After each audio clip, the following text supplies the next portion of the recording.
Kitab Ibrani. Di dalam hukum Taurat hanya terdapat bayangan saja dari keselamatan yang akan datang, dan bukan hakikat dari keselamatan itu sendiri. Karena itu, dengan korban yang sama, yang setiap tahun terus-menerus dipersembahkan, hukum Taurat tidak mungkin menyempurnakan mereka yang datang mengambil bagian di dalamnya.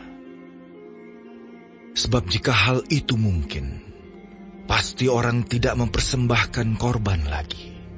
Sebab mereka yang melakukan ibadah itu tidak sadar lagi akan dosa setelah disucikan sekali untuk selama-lamanya.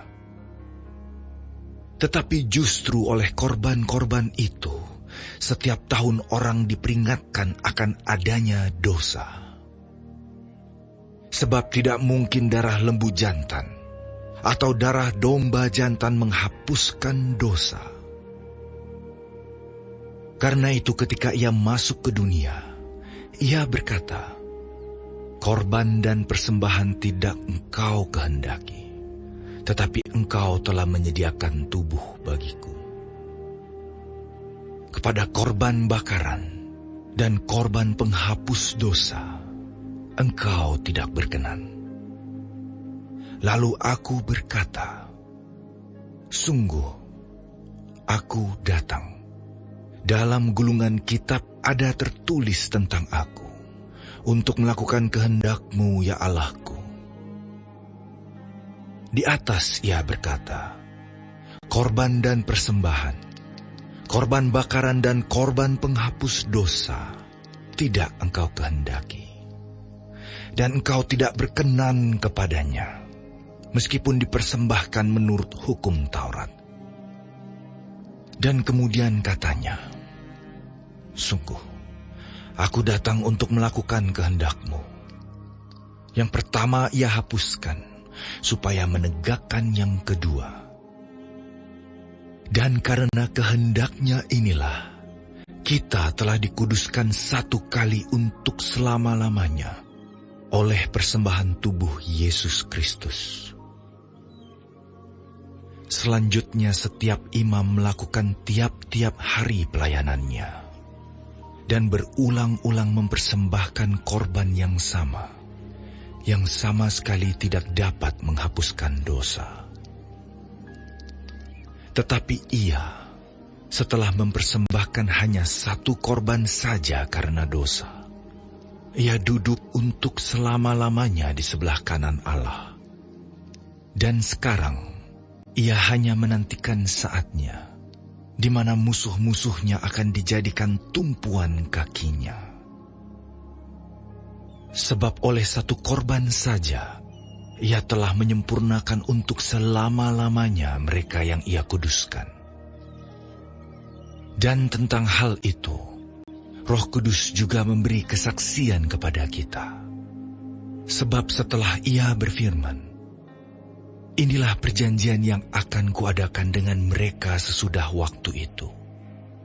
Ia berfirman pula, "Aku akan menaruh hukumku di dalam hati mereka, dan menuliskannya dalam akal budi mereka.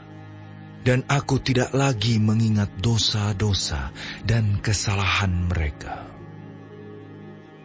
Jadi apabila untuk semuanya itu ada pengampunan, tidak perlu lagi dipersembahkan korban karena dosa. Jadi, saudara-saudara, oleh darah Yesus kita sekarang penuh keberanian dapat masuk ke dalam tempat kudus. Karena ia telah membuka jalan yang baru dan yang hidup bagi kita melalui tabir, yaitu dirinya sendiri. Dan kita mempunyai seorang imam besar sebagai kepala rumah Allah. Karena itu marilah kita menghadap Allah dengan hati yang tulus ikhlas dan keyakinan iman yang teguh, oleh karena hati kita telah dibersihkan dari hati nurani yang jahat, dan tubuh kita telah dibasuh dengan air yang murni. Marilah kita teguh berpegang pada pengakuan tentang pengharapan kita, sebab Ia, yang menjanjikannya setia. Dan marilah kita saling memperhatikan, supaya kita saling mendorong dalam kasih dan dalam pekerjaan baik.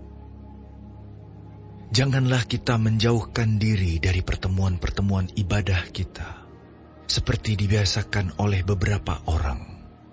Tetapi marilah kita saling menasihati, dan semakin giat melakukannya menjelang hari Tuhan yang mendekat. Sebab jika kita sengaja berbuat dosa, sesudah memperoleh pengetahuan tentang kebenaran, maka tidak ada lagi korban untuk menghapus dosa itu.